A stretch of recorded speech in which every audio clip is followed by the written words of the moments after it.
Página 35. El fin de la infancia, por Arthur C. Clarke, 1956. 6.0. Capítulo 6. Las mejoras. Un mundo y sus habitantes pueden ser transformados profundamente en solo 50 años, hasta tal punto que nadie pueda reconocerlos.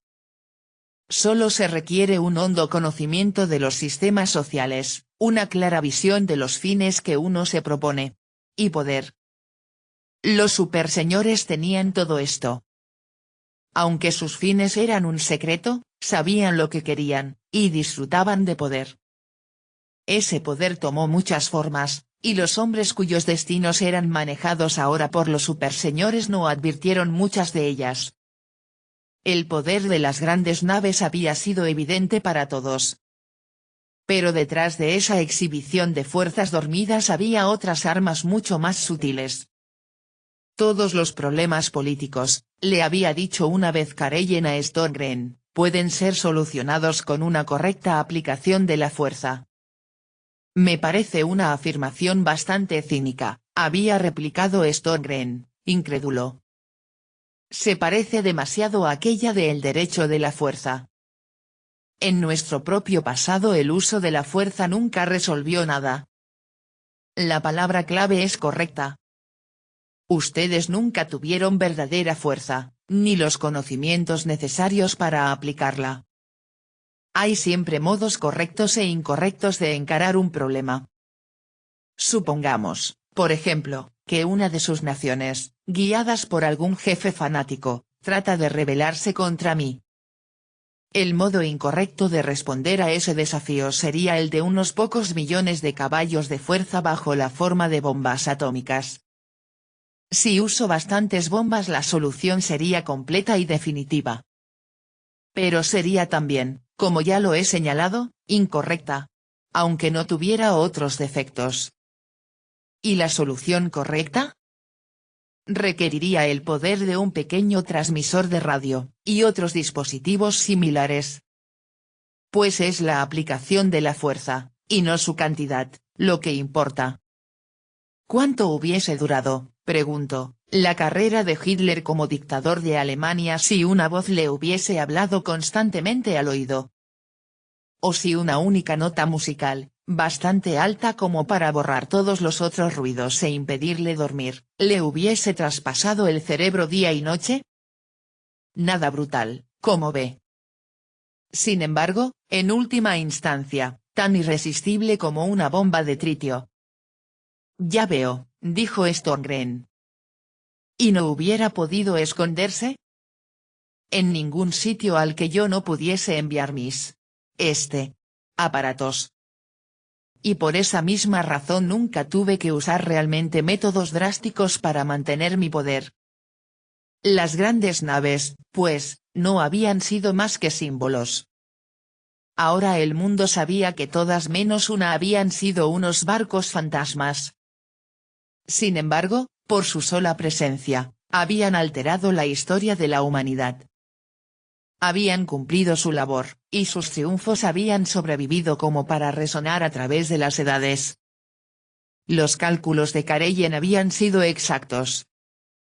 La primera reacción desapareció rápidamente, aunque había aún muchos hombres orgullosos de su falta de prejuicios que no se atrevían a enfrentar a los superseñores. Era algo extraño, algo que estaba más allá de la lógica y la razón. En la Edad Media las gentes creían en el demonio, y lo temían. Pero este era el siglo XXI. ¿Habría, realmente, algo así como una memoria racial? Se aceptaba, por supuesto, universalmente, que los superseñores, o unos seres de la misma especie, habían tenido un violento conflicto con los primeros hombres. El encuentro debía de haberse producido en el pasado más remoto, pues no había dejado huellas. Karelyen no ayudaba a solucionar este problema. Los superseñores, aunque se habían mostrado al hombre, dejaban pocas veces la nave. Quizás se sentían físicamente incómodos en la Tierra, pues su tamaño, y la existencia de alas, indicaban que venían de un mundo de menor gravedad. Nunca se los veía sin un cinturón provisto de complicados mecanismos que, se creía generalmente, controlaba el peso de sus cuerpos y les ayudaba a comunicarse. La luz del sol les hacía daño, y nunca se exponían a ella sino durante unos pocos segundos. Cuando tenían que salir al aire libre durante cierto tiempo, se ponían unos anteojos oscuros, lo que les daba una apariencia algo incongruente. Aunque parecían capaces de respirar el aire terrestre, a veces llevaban consigo unos pequeños cilindros de gas con los que se refrescaban de cuando en cuando. Quizás se mantenían apartados a causa de estos problemas meramente físicos. Solo una pequeña fracción del género humano se había encontrado con ellos, y nadie sabía exactamente cuántos vivían en la nave. Nunca se los veía en grupos mayores de 5, pero en aquella enorme embarcación podían caber cientos, y miles. En muchos sentidos el aspecto de estos seres había traído más problemas que soluciones. Su origen era todavía desconocido, su biología, una fuente de especulaciones infinitas. Hablaban libremente de muchas cosas, pero de otras guardaban un celoso secreto. En general, sin embargo, esto no preocupaba a nadie, salvo a los hombres de ciencia. El hombre común, aunque prefería no encontrarse con los superseñores, se sentía agradecido por los beneficios que habían traído al mundo. Comparada con las épocas anteriores, esta era la edad de la utopía. La ignorancia, la enfermedad, la pobreza y el temor habían desaparecido virtualmente. El recuerdo de la guerra se perdía en el pasado como una pesadilla que se desvanece con el alba. Pronto ningún hombre viviente habría podido conocerlo. Con todas las energías de la humanidad encauzadas hacia un trabajo constructivo, el rostro del mundo se había transformado totalmente. Era, casi al pie de la letra, un nuevo mundo.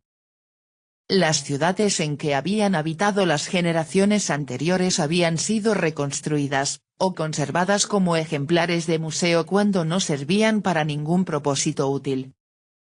Muchas otras habían sido abandonadas, pues se había alterado toda la estructura de la industria y el comercio.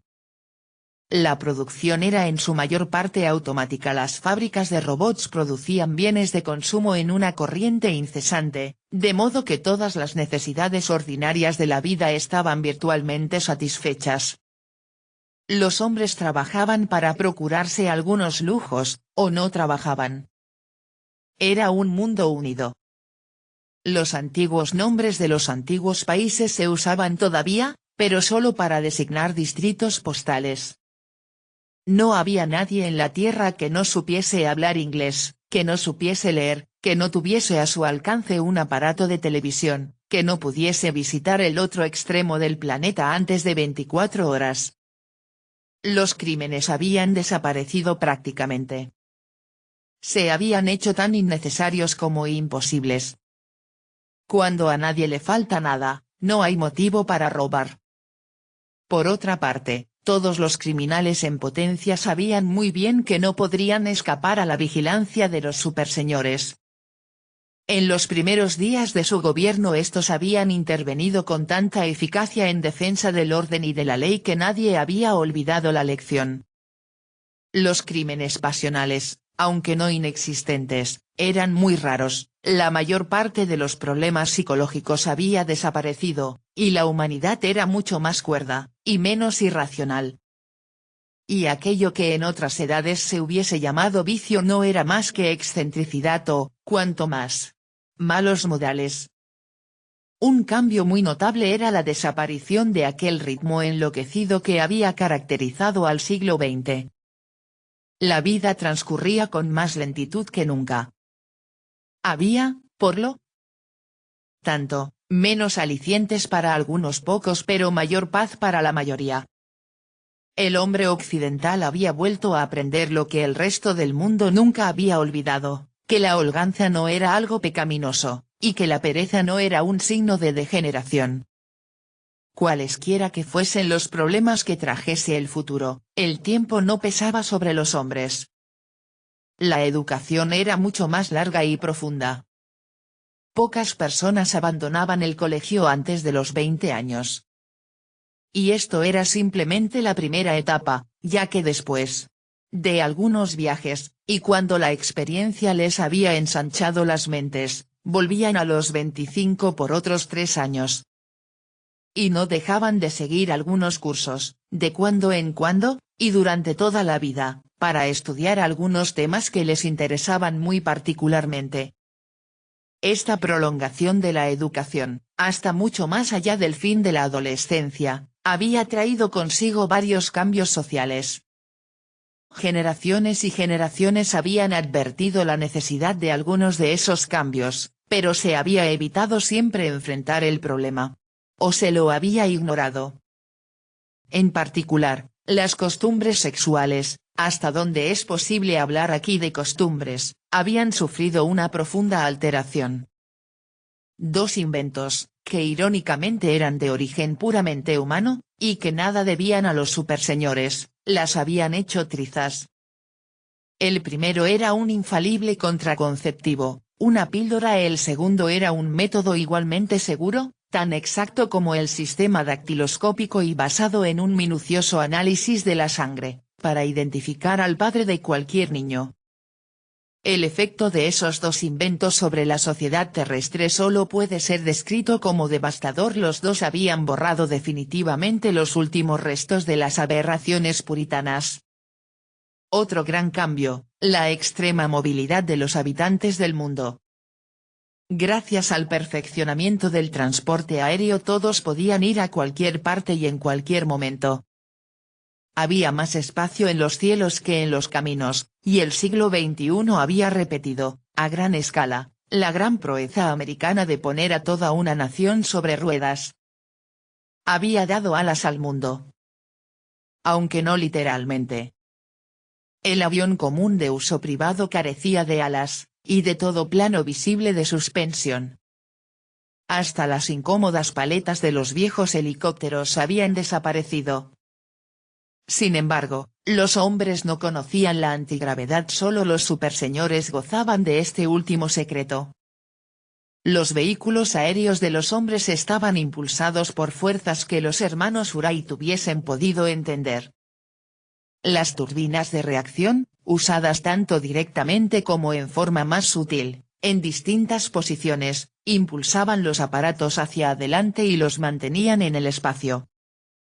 Con una eficacia que los edictos y leyes de Karellen nunca habían alcanzado, la ubicuidad de los aparatitos había hecho caer las últimas barreras entre las diferentes tribus de la humanidad. Habían ocurrido también algunas cosas más profundas. Se vivía una época totalmente secular. De todas las creencias que habían existido hasta poco antes de la llegada de los superseñores solo subsistía una especie de budismo, quizá la más austera de todas las doctrinas religiosas, aunque un budismo purificado. Los credos basados en milagros y revelaciones habían desaparecido totalmente, desvaneciéndose poco a poco a medida que crecía el nivel de educación. Los superseñores no tenían intervención en estos cambios. Muy a menudo se le preguntaba a Karellen qué opinaba sobre la religión, pero el superseñor se limitaba a declarar que las creencias humanas eran asunto privado mientras no interfiriesen en la libertad de los demás. Si no hubiese intervenido la curiosidad humana, las antiguas creencias se hubiesen mantenido quizá en pie. Era sabido que los superseñores habían tenido acceso al pasado, y en más de una ocasión se había recurrido a Karellen para que solucionara alguna controversia. Pudo haber ocurrido que Karellen se cansase al fin de responder a tales preguntas, pero es más probable que no hubiese ignorado cuáles serían las consecuencias de su generosidad.